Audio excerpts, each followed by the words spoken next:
نحمده ونصلي على رسوله الكريم أما بعد قال الله تعالى في القرآن الكريم أعوذ بالله من الشيطان الرجيم بسم الله الرحمن الرحيم الذي خلق الموت والحياة ليبلوكم أيكم أحسن عملا وقال النبي صلى الله عليه وسلم من أحيا سنتي فقد أحبني ومن أحبني كان معي في الجنة أو كما قال رسول الله صلى الله عليه وسلم. Alhamdulillah, hadirin yang dimuliakan Allah SWT. Kita bersyukur kepada Allah Ta'ala karena Allah SWT masih memberikan kita kesempatan untuk bisa mandi sendiri, bisa memakai baju sendiri, terus kita bisa melangkahkan kaki kita menuju rumah Allah di masjid, sholat berjamaah di belakang imam. Namun suatu hari nanti, hadirin mulia, kita semua ini pasti tidak akan mampu lagi untuk mandi sendiri, tapi kita akan dimandikan oleh karib kerabat terdekat kita. Tidak bisa lagi memakai baju sendiri, namun akan dikafankan oleh orang-orang terdekat kita. Kalau mau ke masjid nggak bisa jalan lagi sendiri, tapi kita akan digotong beramai-ramai di atas keranda. Dan sesampainya di masjid, hadirin mulia, kita tidak akan bisa lagi sholat di belakang imam. Mau nggak mau kita harus sholat di depan imam, disolatkan. Ini perkara yang hak, yang pasti, hadirin. Soalnya ini gak ada yang pasti. Calon presiden belum tentu jadi presiden, calon gubernur belum tentu jadi gubernur, calon bupati belum tentu jadi bupati. Tapi kalau camat, calon mati, pasti mati. Dan yang namanya kematian, hadirin mulia, ini tidak mencari orang tua, orang sakit. Siapa saja yang dikehendaki oleh Allah Ta'ala berangkat, siap atau tidak siap, suka atau tidak suka, rela atau terpaksa, wajib berangkat. Makanya hadirin mulia, orang cerdas menurut Rasulullah SAW itu bukan S1, S2, S3, profesor, presiden, bukan. Orang cerdas itu siapa? Orang yang paling banyak zikrul maut, mengingat kematian dan mempersiapkan bekal mati. Ini di acara peresmian rumah kita bisa zikrul maut, ini luar biasa. Karena sebetulnya ini rumah sementara saja. Rumah kita yang sesungguhnya nanti di surga. Di dunia ini gak ada hak milik. Orang ngaku-ngaku aja ini hak milik di sertifikat. Ngaku-ngaku aja. Kalau hak milik itu tidak diambil lagi. Di dunia ini semuanya titipan. Pangkat titipan, kendaraan titipan, istri titipan, rumah titipan, anak titipan. Jadi hadirin mulia, orang cerdas sih hari-hari dia ingat. Karena dia datang tiba-tiba. Gak peduli itu malaikat maut itu gak punya perasaan. Dia gak peduli kita lagi banyak utang. Sebelum bisa membahagiakan orang-orang tercinta, anak istri, belum bisa membahagiakan orang tua, jangan mati dulu, gak bisa. Kalau perintah Allah datang, berapa banyak kita lihat? Berapa banyak kita lihat orang yang di benaknya ada berjuta-juta rencana. Mau ini, mau itu, mau ini, mau itu. Ternyata namanya sudah dalam genggaman Israel yang harus berangkat hari itu. Berapa banyak orang ingin bangun rumah, ternyata dia berangkat sebelum rumahnya selesai. Ya alhamdulillah masih hidup, rumahnya jadi.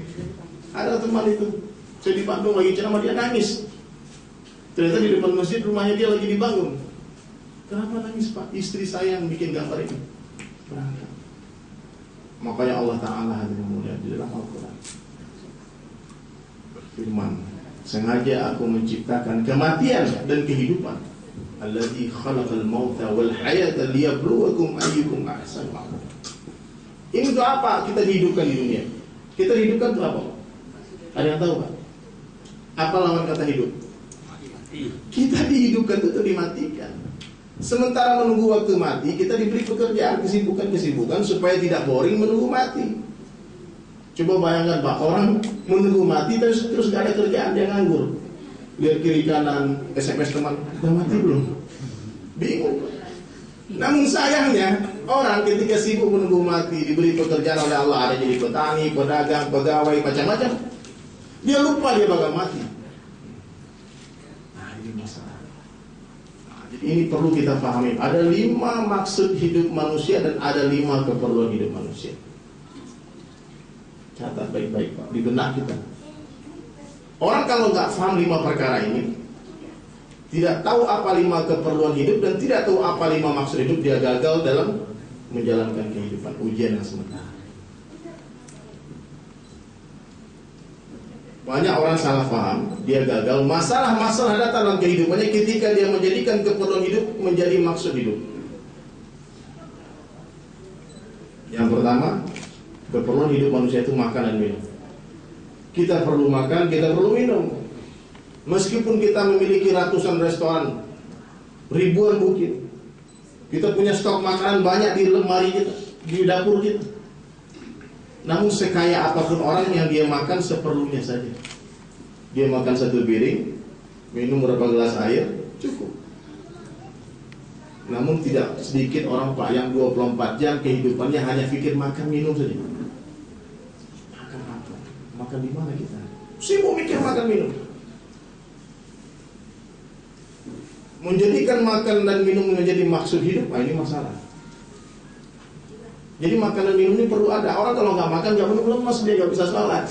Ini keperluan, maknanya seperlunya saja. Semakin sempurna keperluan ini, semakin sempurna masalah orang. Coba kalau kita habis makan di restoran mahal, yang satu meja yang mungkin 2 juta, 3 juta. Pertama dimakan mungkin lezat. Semakin lama semakin terlihat kekurangan ini makanan. Ujung-ujungnya keluar lagi. Tidak ada yang bisa dimiliki. Makanan yang masuk ke tubuh kita pun harus keluar lagi. Maka Sayyidina Ali katakan, orang yang sepanjang harinya memikirkan isi perutnya, maka nilainya dalam pandangan Allah itu lebih hina dari apa yang keluar dari perutnya. Jadi makan minum ini seperlunya saja. Sepiring 2 piring, Masya Allah. Yang kedua, keperluan hidup manusia ini pakaian. Meskipun kita desainer yang paling hebat di dunia, kita punya pabrik garment, di rumah tuh mungkin ribuan, ratusan koleksi pakaian kita. Toh yang kita pakai satu baju, satu celana. Gimana Pak kalau kira-kira ada orang yang setiap hari karena bajunya banyak, jam 7 dia pakai warna merah, jam 8 warna hijau, jam 9 warna biru, biar orang tahu bajunya banyak. Jam 11 ganti warna 1 jam kali. Ini orang gila. Ataupun orang gara-gara bajunya banyak dia pakai 10 lapis. Pak, ini baju tahun sekian, tahun sekian. Ini baru beli nih. Ada orang yang sepanjang hidupnya mikirkan pakaian. Pakaian ini semakin mahal, semakin kecewa orang. Ternyata 1 bulan 2 bulan luntur warnanya. Apalagi kalau makan banyak tambah gede, akhirnya bajunya yang tadi yang mahal sempit, gak bisa dipakai lagi. Baju mahal gak bisa dipakai. Pakaian sederhana, makan minum sederhana. Ini yang diajarkan Rasulullah SAW. Makan dan minum sederhana, pakaian pun sederhana.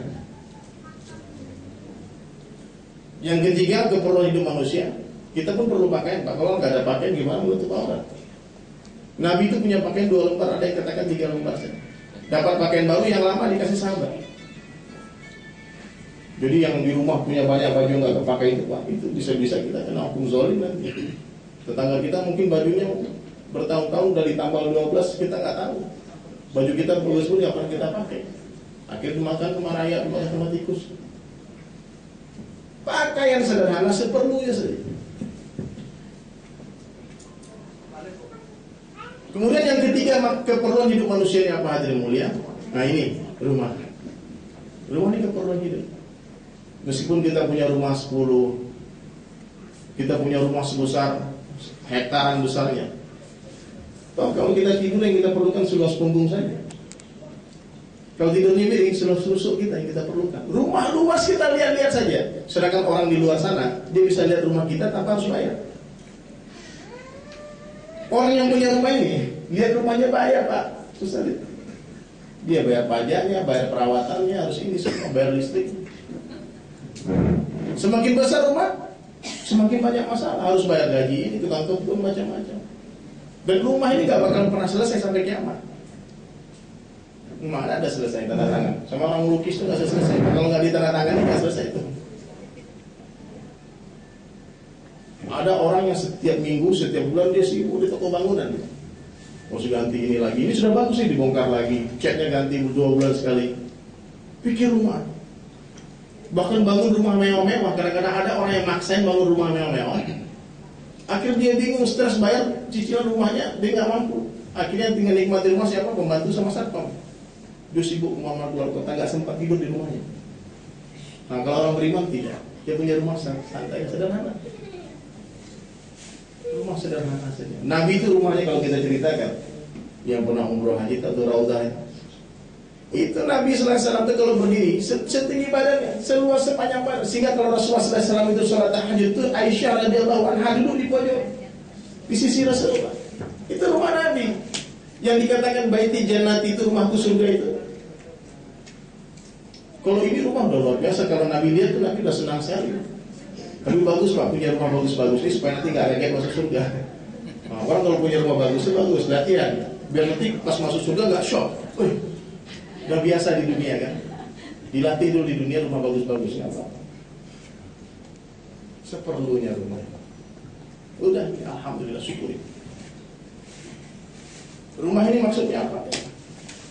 Sebagai madrasah awal bagi anak istri. Dulu di zaman Nabi gak ada pesantren, gak ada universitas, IAIN gak ada, UIN gak ada. Sahabat-sahabat yang laki-laki belajar agama di masjid dengan melihat dan mendengar Nabi. Dulu gak ada buku Pak, gak ada kitab. Sekarang kita belajar agama bisa lewat ini, handphone, di internet, ketik apa saja. Kalau dulu sahabat belajar satu ayat, satu hadis itu berjalan kaki ribuan kilo. Apa yang mereka lihat Nabi buat, apa yang mereka dengar Nabi katakan, mereka pulang segera ke rumah, segera memberitahu anak istrinya. Jadi tanggung jawab seorang suami itu hati-hati bukan hanya mencarikan makanan, pakaian dan rumah untuk anak istrinya, tapi memberikan agama kepada anak istri. Memperkenalkan Allah, bukan memperkenalkan kita. Anak istri gak perlu tahu kebaikan kita. Yang perlu dia tahu nanti kebaikan Allah kepada mereka. Gak ditanya di kubur nanti siapa suamimu. Pertanyaan pertama di dalam kubur, man rabbuka, siapa Tuhanmu. Jadi hadirin mulia, ini perlu kita buat ta'lim di rumah supaya pada suasana malaikat. Orang kalau buat ta'lim, malaikat datang. Kalau malaikat datang, nanti sifat-sifat malaikat akan tertular kepada anak dan istri kita. Tapi kalau ta'limnya hari-hari TV, hari-hari musik semua, rumah seperti bioskop, rumah seperti kafe, rumah seperti restoran, hari-hari makan minum, tidak ada agama. Di dunia mungkin senang-senang, di akhirat aja. Kemudian hadirin mulia, keperluan hidup manusia yang keempat itu kendaraan. Orang kalau nggak punya kendaraan Pak, repot.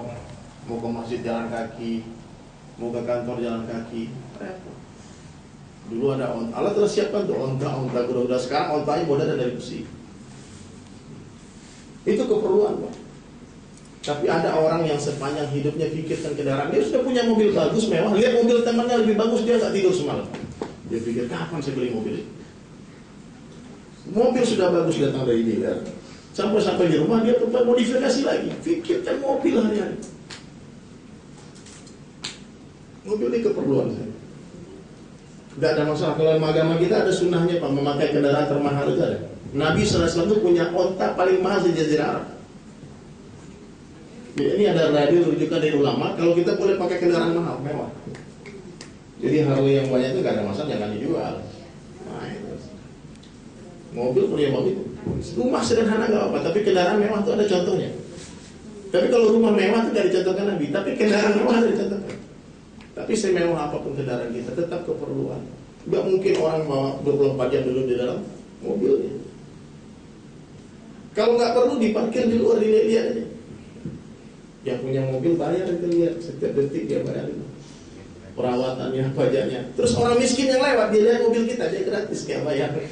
Dan dia bisa numpang gratis juga. Seperti bos di belakang kita kadang-kadang nih. Enak kadang-kadang di orang miskin. Naik mobil mewah, yang nyopirin bos, orang kaya nyopirin. Mobil habis bensin dia ikut bayar. Mobil rusak, dia gak ikut perbaiki. Tapi bisa menikmati untuknya mobil mewah. Nah, jadi jangan marah Pak yang kaya Pak. Ini keuntungan jadi orang miskin. Dia bisa menikmati mobil mewah. Orang kaya nggak bisa nikmati mobil mewah karena nggak biasa. Yang tahu nikmatnya mobil mewah itu orang nggak punya mobil. Sebagaimana yang tahu nikmatnya mata ini orang nggak punya mata. Yang tahu nikmatnya harta ini orang nggak punya duit. Orang banyak duit nggak tahu nikmat harta. Makan minum sederhana, pakaian sederhana, rumah sederhana, kendaraan sederhana, dan yang kelima pernikahan. Ini keperluan hidup sederhana sih. Pernikahan yang bermewah-mewahan, sewa gedung sampai miliar-miliar semua, itu wasting, mubazir. Sederhana saja. Ada juga orang yang hari-hari pikir kawin aja juga ada. Kawin aja. Nggak kawin. Di pernikahan sederhana saja, Pak. Islam itu mengatur dalam pernikahan, bab pernikahan diatur. Satu, itu lebih aman, lebih baik begini. Tapi kalau yang punya selera makan banyak, dikasih 1 piring, selera makan 3 piring, dia gak kuat berdiri nanti, lemas. Yang kuat 1 piring dikasih 3 piring, muntah-muntah nanti. Jangan. Ini 1 piringnya gak habis, mau nambah lagi, kan ngaco. Pernikahan tuh sederhana, keperluan hidup. Satu, Rasulullah SAW mengajarkan bagaimana Nabi SAW adalah laki-laki yang paling baik kepada istrinya. Jadi hadirin mulia, 5 keperluan hidup ini perlu kita ingat. Yang pertama, makan dan minum sederhana. Yang kedua, pakaian yang sederhana. Yang ketiga, perumahan yang sederhana. Yang keempat, kendaraan yang sederhana. Yang kelima, pernikahan yang sederhana. Orang yang hari-hari hadirin mulia memikirkan keperluan hidup, itu sama seperti orang ulama katakan, kita tidak memungkiri bahwasanya kita perlu WC. Perlu nggak Pak kita toilet? Tapi bagaimana kira-kira kalau ada orang 24 jam duduk di dalam WC? Ini tidak ada cara lain untuk mengobati dia kecuali bangli, dibawa ke rumah sakit jiwa. Ini orang gila.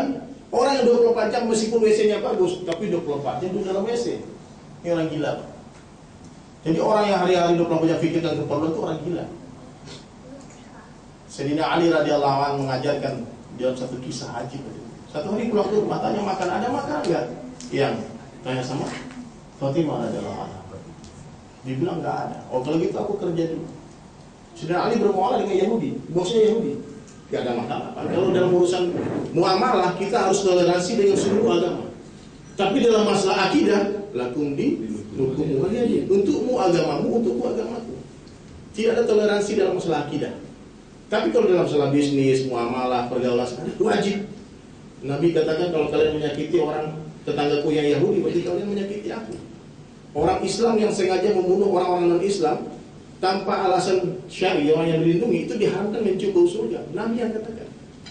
Tapi dalam masalah akidah tidak ada. Ali bekerja dengan Yahudi, menimba air dan untuk menyirami kebun kurmanya. 1 pohon kurma diupah 1 biji kurma. Setelah selesai pekerjaannya, ini kurma untuk Fatimah, ini kurma untuk Hasan, untuk Husain, untuk pembantunya. Maka Ali katakan kepada Yahudi yang pemilik kebun, dikatakan, Tuan saya hari ini cukup bekerja, saya mau pulang dulu. Dikatakan, wahai Ali, kalau kamu mau lembur, overtime hari ini, mau kerja lebih, saya punya kebun kurma yang agak jauh di sana.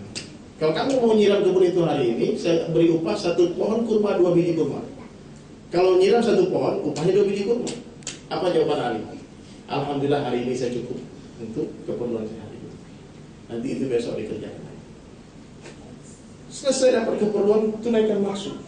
Ini hadirin mulia 5 maksud hidup manusia yang harus sempurna. Ini tak boleh cacat sedikit pun. Kalau cacat masalah. Yang pertama iman.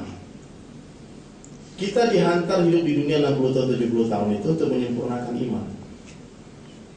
Iman ini kalau bercampur dengan kemusyrikan sedikit saja Allah tidak terima. Sama seperti kita nggak mau kalau beli minyak campur air dikit. Pak beli minyak 1 liter, oh iya saya campur dikit air, Pak biar banyak. Enggak terima. Sebagaimana ibu-ibu tidak mau beli beras campur dengan pasir. Allah Subhanahu wa taala tidak akan mau menerima iman seseorang bercampur dengan kemusyrikan. Maka hal pertama yang diajarkan Nabi di Makkah itu perkara iman. Jaddidu iman. Perbaharui iman kalian. Dan perkara iman yang hadirin mulia adalah perkara yang paling penting dalam kehidupan manusia. Tidak ada satu perkara yang lebih penting daripada perkara ini. Lebih penting daripada semua keperluan hidup. Orang mati nggak makan, mati kelaparan, Allah nggak marah.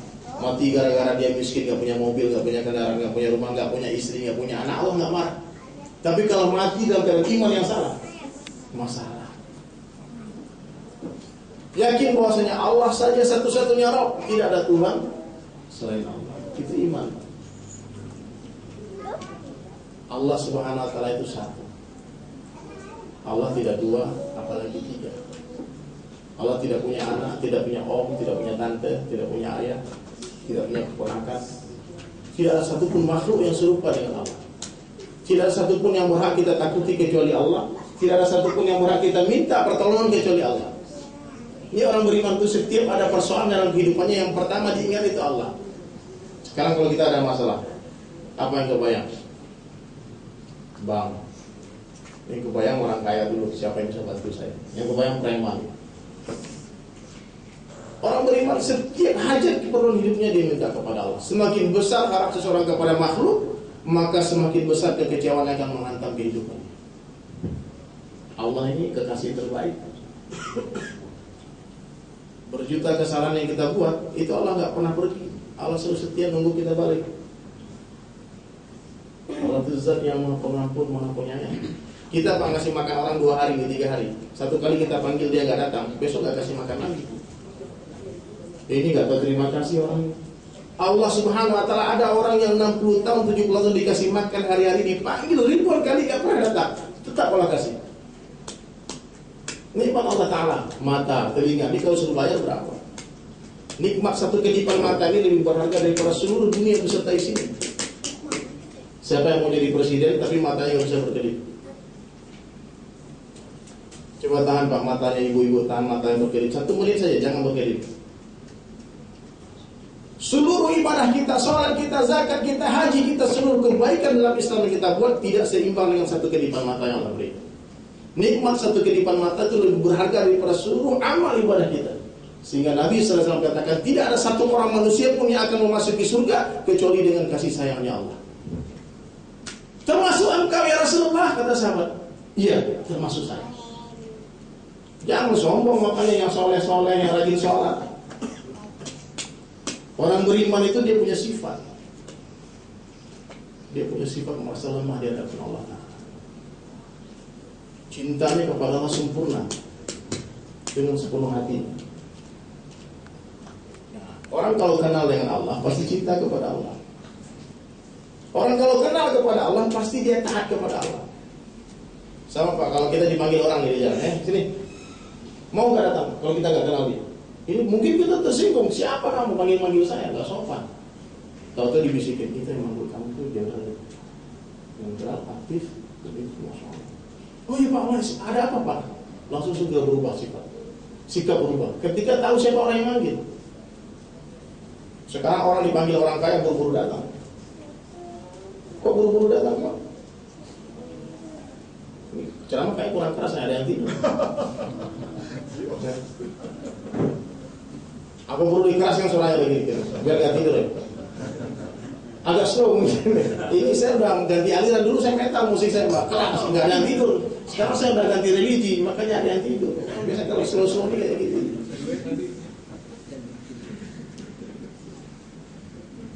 Dipanggil sama orang kaya buru-buru datang.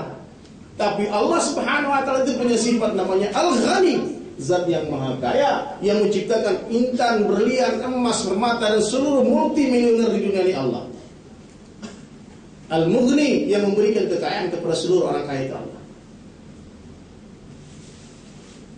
Kalau dokter yang suruh taat, pak makan obat 3 kali sehari pak, pagi, siang, dan malam, itu tidak ada keraguan sedikit pun mentaati seluruh perintah dokter. Tanya, kenapa kok taat sekali sama dokter? Itu dokter orang pintar bro. Itu belajarnya itu Amerika, itu Amerika S2-nya di England. Itu orang hebat. Tahu gak ente yang bikin otaknya dokter itu siapa? Allah. Allah itu Al-Alim, zat yang maha mengetahui adalah Allah. Tanya itu dokter berapa jumlah alis matanya? Gak tahu dia. Tanya Pak Susalib berapa jumlah kumisnya? Gak tahu. Kita ini gak tahu apa-apa. Maka dalam Al-Quran itu surah Al-Baqarah ayat pertama bunyinya apa? Alif Lam Mim. Itu Allah katakan ente semua bego, bodoh, gak tahu apa-apa. Apa artinya Alif Lam Mim? Hanya Allah yang tahu.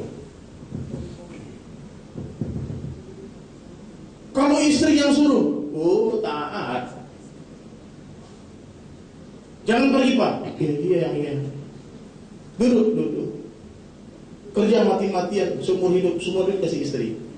patuh sama istri. Tanya kenapa begitu sama istri? Oh, istrinya ini cantik.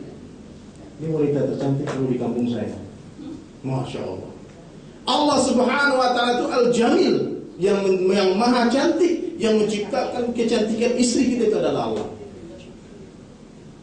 Yang menciptakan bidadari-bidadari Miss Universe, semua cantik-cantik ini Allah. La ilaha illallah. Orang kampung Pak, orang desa ditelepon sama Pak Camat. Pak, pagi ini saya tunggu di kantor ya. Oh ya Pak, segera saya datang Pak. Langsung ngeliatin, saya barusan ditelepon Pak Camat. Bangga sama tetangga-tetangga. Ditelepon Pak Camat. Sedang mau berangkat menuju rumah Pak Camat, bunyi lagi HP-nya. Diangkat. Assalamualaikum. Waalaikumsalam. Siapa? Ini Pak Bupati. Ada apa Pak? Kamu saya tunggu pagi ini di kantor saya. Oh iya Pak, segera. Padahal dijanji sama Pak Camat. Dia abaikan panggilan Pak Camat. Kenapa? Dia tahu saya Pak Bupati. Kalau Pak Camat marah, Bupati pasti bela saya. Sedang asik perjalanan, mau hampir dekat rumah Bupati, bunyi lagi HP-nya. Tahu gubernur yang telepon. Kata gubernur, saya tunggu di restoran sekarang, pagi ini kita ngopi dulu. Saya tunggu, jangan kemana-mana. Siap Pak, berangkat sekarang Pak.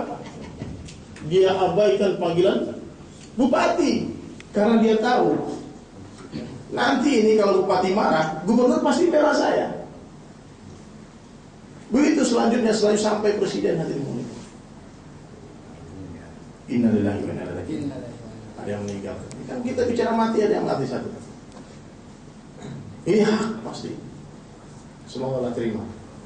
Dan semoga bekal beliau cukup. Perjalanan panjang soalnya.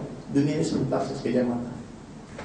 Tapi kenapa ketika Malikul Mulk, rajanya para raja, Allah Subhanahu wa Ta'ala yang memanggil kita pura-pura gak dengar. Apa artinya Allahu Akbar? Ada yang tahu nggak? Bu, Allahu Akbar apa artinya?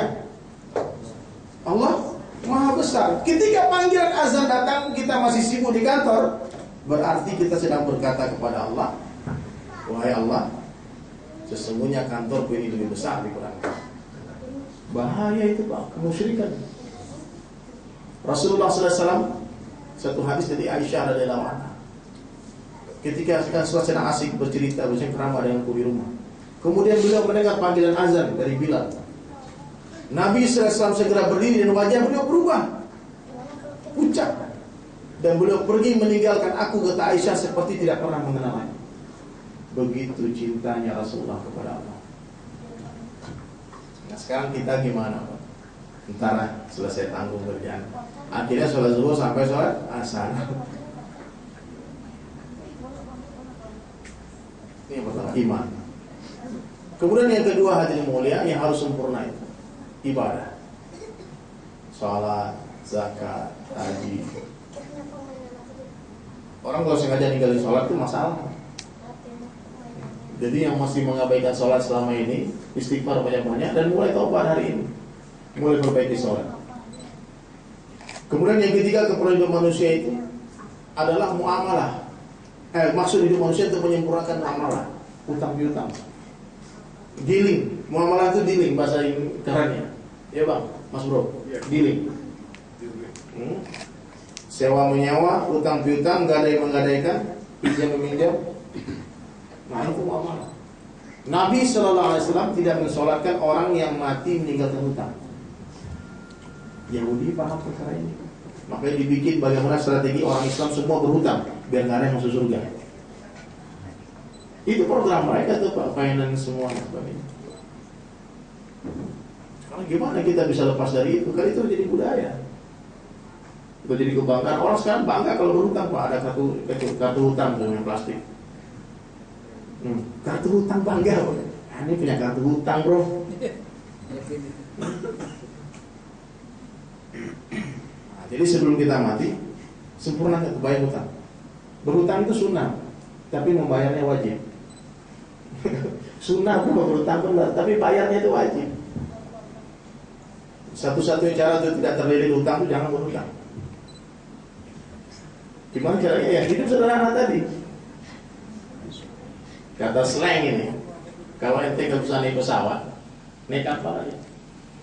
Kalau bisa naik kereta api, naik sepeda. Kalau nggak bisa naik sepeda, jangan kemana-mana, duduk aja di rumah, jangan maksa.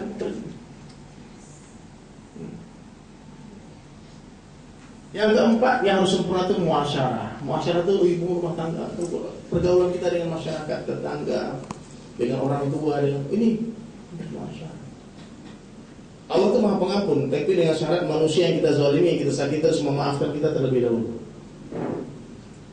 Gara-gara satu kata-kata yang keluar dari lisan kita, orang 1 minggu gak tidur, kita enak tidur, tapi kata-kata yang keluar dari lisan kita melukai hati saudara kita. Maka Nabi katakan, Nabi SAW katakan dalam satu hadis, itu maksud diriwayatkan, siapa yang sengaja menyakiti dan menghancurkan hati saudara muslimnya, maka dosanya seperti menghancurkan 70 Ka'bah. Maka hati-hati ngomong Pak, soalnya jangan main maki-maki. Kalau kita hendak nih, emosi, kita mau caci maki orang, gigit itu lidah dan mulai mencaci maki diri sendiri. Karena mungkin kita lebih banyak dosa kita daripada orang itu. Mungkin aib kita lebih banyak dari mereka. Kita mesti menganggap manusia di seluruh dunia ini lebih baik dari saya. Ini hubungan muasyarah, ini akhlak ujungnya Pak. Yang kelima nih maksud manusia sempurnakan akhlak. Ini maksud Allah hantar Rasulullah SAW untuk menyempurnakan akhlak manusia. Nah, ini 5 perkara: iman, ibadah, muamalah, muasyarah, akhlak. Inilah Islam. Islam itu bukan hanya sholat, haji, umroh, bayar zakat, bukan hanya itu.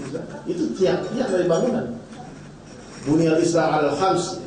Islam dibangun di atas 5 perkara: syahadat, sholat, zakat, puasa, haji.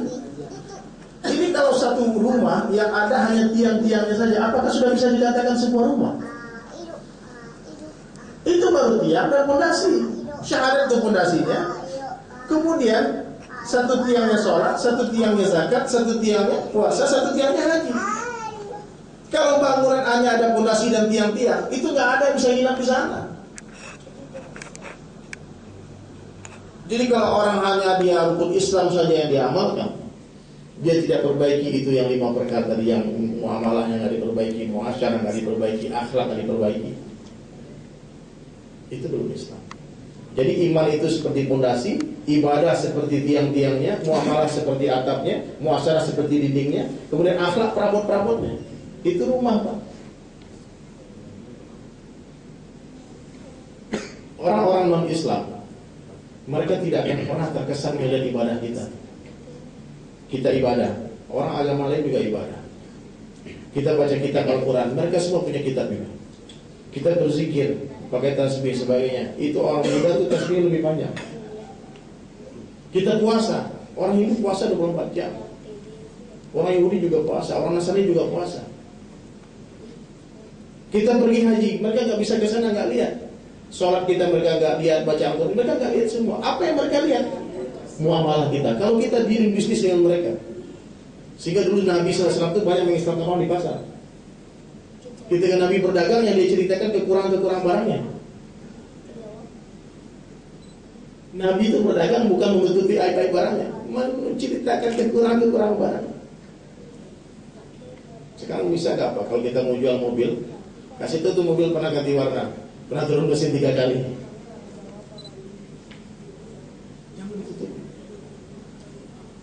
Jadi hadirin dan memuliakan Allah SWT. Kalau 5 keperluan hidup manusia ini sudah kita pahami, dan 5 maksud hidup manusia sudah kita pahami, barulah kita akan bisa menjalankan Islam secara sempurna. Kalau kita mengamalkan agama ini gak sempurna, gak enak. Mobil kalau gak sempurna gak enak. Mobil mewah nih, mobil canggih semua, mesinnya bagus, setirnya bagus, pentil satu gak ada, kempes satu ban di belakangnya. Enak gak Pak bawa mobil itu? Gak enak. Jadi jangan remehkan amalan-amalan kecil dalam Islam. Kenapa sekarang kita tidak merasakan nikmat dalam ibadah? Kenapa tidak merasakan nikmat dalam Islam? Kok saya Islam tapi biasa-biasa aja? Karena kita belum amalkan agama sempurna. Bahaya Pak, kalau sebagian-sebagian itu bahaya. Naik mobil itu, kepala keluar, oh ini risikonya mati Pak. Badan di dalam mobil, terus kepala keluar jendela. Sering kita dengar cerita tuh orang yang tangannya tiba-tiba kesambar mobil putus. Apalagi kalau naik pesawat, mau keluar sebagian, tewas. Duduk yang benar, pakai sabuk pengaman. baru nanti Pak rumah kita bisa menjadi rumah, kendaraan kita menuju surga, istri kita menjadi istri di surga, anak kita nanti menjadi anak-anak kita di surga. Karena dunia ini sementara saja. Dunia ini sekejap mata 60 tahun, 70 tahun. Satu hari akhirat itu hitungannya 1000 tahun dunia. Jadi kalau orang hanya sibuk memikirkan dunia, dia lupa kepada akhirat. Itu orang hadirin mulia seperti orang yang mengorbankan suatu hal yang kecil, yang besar untuk perkara yang kecil.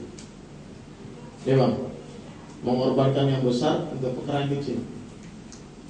Orang punya anak, dia punya kambing. Suatu hari dia pergi ke pasar, dia jual kambing. Ditanya, buat apa Pak? Kenapa kambing dijual? Anak saya sakit, saya mau beli obat. Dia jual kambing untuk mengobati anak, itu orang yang cerdas. Tapi gimana Pak kalau orang pergi ke pasar, dia mau jual anaknya? Beli kambing. Dia mau jual anak, kenapa Pak? Ini kambing saya sakit udah berhari-hari nih, gitu. Nggak ada duit beli obatnya, anak jual aja dah katanya. Biar. Ini orang gila. Terompak ketek, kakinya nih kayak. Sendalnya yang kecil, sepatunya kecilan, kakinya yang iris. Biar masuk katanya. Bodoh.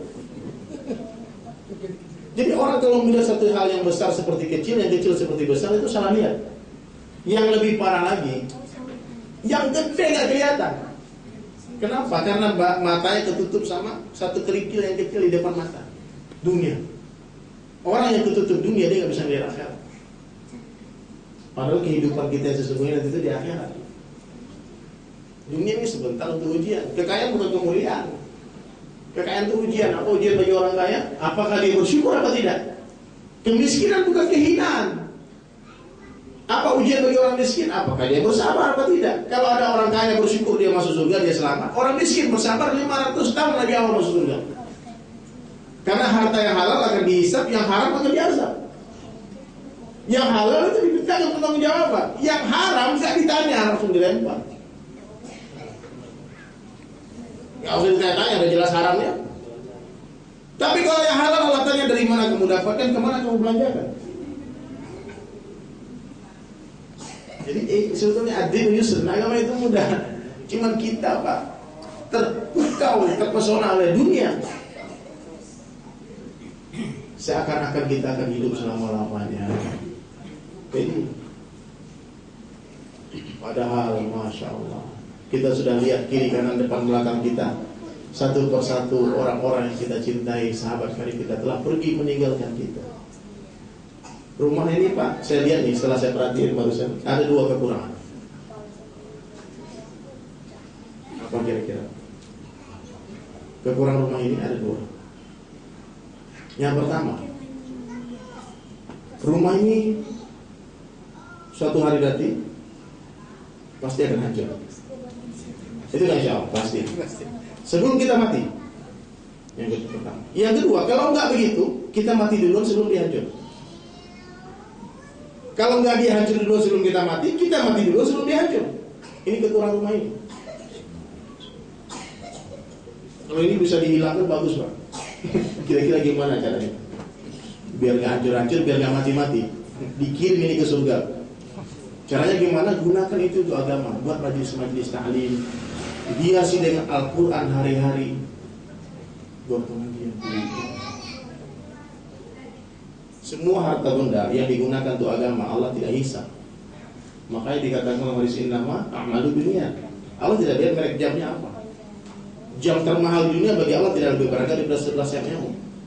Jangan dihargai, jangan dimulia-muliakan. Meskipun jam itu 1 M harganya. Yang Allah lihat apa niat ente pakai jam itu. Ini biar gak telat sholat zuhur Pak, bisa ke masjid, biar tahu nanti tahajud waktunya kapan. Oh Masya Allah surga. Pakai jam murah, jam palsu, tapi niatnya bergaya. Azab. Bikin jendela, itu kalau niatnya benar, pahala. Kenapa bikin jendela? Supaya sirkulasi udara masuk, ventilasi. Nggak ada pahalanya tuh. Tapi kalau saya bikin jendela supaya kedengaran azan nanti, wah ini pahalanya besar. Innama a'malu binniyat. Gunakan kendaraan untuk agama, gunakan rumah untuk agama, gunakan harta untuk agama. Sekarang orang Pak dengan harta ini nggak tahu kenapa. Kalau bayar zakat itu takut kebanyakan. Hitungnya bolak-balik. Wah, kebanyakan nanti. Padahal ada janji Allah Ta'ala. Kalau 2,5% itu wajib, nggak boleh tawar-menawar. Tapi kalau 10% itu ada janji dari Allah Ta'ala. Umat akhir zaman itu kalau korbankan harta dirinya, amalkan agama 10%, itu akan Allah berikan keberkahan di langit dan bumi. Jadi mulai latihan hari ini semua yang dengar, bukan saya, bukan Pak Rahman, saya bukan semua. Semua buat kita. Kalau dapat rezeki, langsung potong 10%. Itu haknya orang. Udah. Waktu 10% untuk agama, khususkan 24 jam Allah beri satu hari, 2,5 jam di masjid, masa berat? Setengah jam subuh, setengah jam dulu, setengah jam asar, setengah jam maghrib, setengah jam isya. 2,5 jam. Khususkan waktu bermesraan dengan Allah.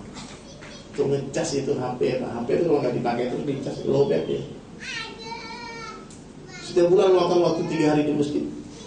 Kalau saya lebih saya khusus sekali 3 hari saya nggak pulang. Tiap bulan itu Pak.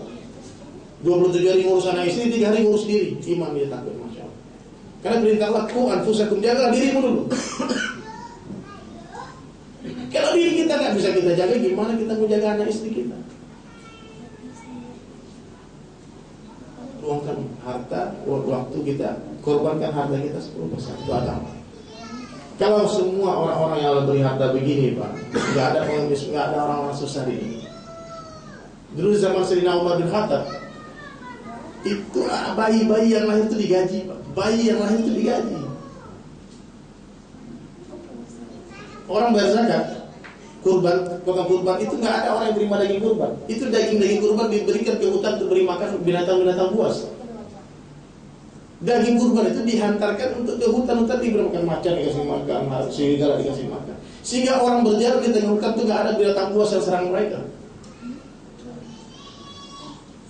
Aman hidup waktu itu ketika agama diamalkan dengan sempurna. Hidayah itu bukan urusan kita dakwah. Sampaikan agama kepada siapa saja. Hidayah indah Allah.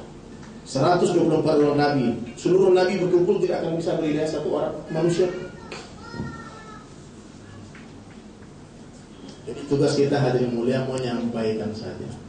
Tugas Allah memberi hidayah. Mungkin dari semua orang yang hadir sini ada berapa orang mungkin yang tersentuh hatinya. Kemudian dia berniat untuk menginfakkan seseorang untuk mengabdi kepada Allah. Buat apa Pak dunia? Dunia ini harganya Pak. Ini bukan kata saya loh. Nabi kita sallallahu alaihi wasallam yang bersabda, kalau saja harga dunia dalam panah Allah sama dengan sebelah sayap nyamuk, maka orang-orang kafir, orang-orang yang ingkar kepada Allah tidak akan diberi minum laut seteguk air pun. Awal masalah manusia di dunia ketika manusia sudah mulai memberikan harga kepada dunia. Allah katakan gak ada harganya, kita sudah mulai merasa mulia dengan harta. Sudah mulai mengagung-agungkan dunia. Idza azamat ummatid dunya nuziha minha haibatul Islam. Apabila umatku sudah mengagung-agungkan dunia, maka Allah akan cabut kehebatan Islam dari mereka. Lihat keadaan umat Islam sekarang terhina, hina orang Islam, sampai orang Islam malu mengakui Islam sekarang. Orang Islam malu menampakkan keislamannya sekarang. Saking hinanya orang Islam. Kenapa? Karena orang Islam cinta dunia, mencintai sesuatu yang Allah benci. Allah katakan gak ada harganya, kita hargai.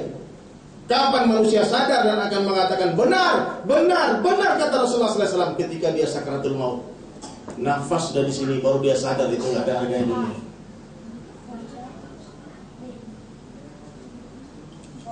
Mumpung Pak, masih ada nafas. Fikir sekali-sekali, berpikir kapan itu nafas terhenti. Kapan nafas kita berakhir? Makanya ulama katakan, jangan tunggu kapan-kapan. Jangan tunggu nanti-nanti. Nanti keburu mati. Jangan tunggu kapan-kapan, nanti kau di kapan. Itu judul lagu baru deh. Nanti next song. Saya ada lagu belum dengar Pak ya. Nah, nanti kita dengar. Launching. Saya dulu underground metal. 5 tahun saya tinggalkan musik. Kemudian teman-teman musik malah menjauh. Kemudian terakhir kemarin saya ada cerita sama Pak Salib. Teman-teman pikir gimana kalau abang balik lagi. Tapi bikin musik jangan metal, tapi religi buat dakwah. Supaya orang-orang tidak takut dengan Islam. Dan kesannya nggak ekstrim sekali. Ulama kan Islam itu indah, Allah itu indah dan mencintai keindahan. Cuma sebagian orang menafsirkan terlalu keras itu hadis Nabi yang mengharamkan musik dan sebagainya. Benar, saya jumpa ulama dan itu jelas. Musik yang haram itu musik yang tidak melibatkan Allah, yang betul-betul melalaikan orang dari Allah. Tapi kalau ada syair-syair dibuat oleh ulama-ulama yang tidak menonjolkan kemewahan dan kelalaian di sana, why not? Kalau dengan itu bisa jadi asbab bid'ah. Itu Wali Songo pakai gambaran pada awalnya. Kalau beliau hidup sekarang mungkin ambil gitar ya, treng. Gak ada gitar sama dia. Jangankan musik, nyembeli ayam tuh kalau nggak nyebut nama Allah haram. Iya Ustaz, nyembeli ayam nggak sebut nama Allah haram. Jadi hadirin ya, bagaimana hari-hari kita memikirkan Allah Ta'ala ridho kepada saya, Allah terima saya, Allah jadikan selamatkan anak saya, istri saya, doa malam-malam.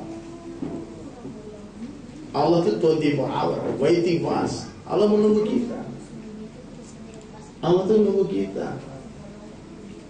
Kita punya dosa sebanyak buih di lautan, sebanyak pasir di pantai. Allah nggak pernah pergi. Beda sama manusia. Kadang-kadang satu kesalahan kita buat dia pergi selama-lamanya, nggak balik-balik lagi. Allah begitu. Allah itu kekasih terbaik. Ini hadirin mulia. Kesimpulan yang mulia saya sampaikan dari tausiah kita ini, mudah-mudahan bermanfaat ya. Orang yang baik dalam pandangan Allah yang pertama, orang yang hatinya terbebas dari kemusyrikan. Yang kedua, orang yang jasadnya kehidupannya dihiasi oleh kehidupan Rasulullah SAW. 24 jam kehidupannya dari bangun tidur sampai tidur lagi, dari ujung rambut sampai ujung kaki dihiasi oleh sunnah Nabi SAW. Yang ketiga, sholatnya orang yang baik dalam pandangan Allah itu bisa mencegah dari perbuatan keji dan mungkar.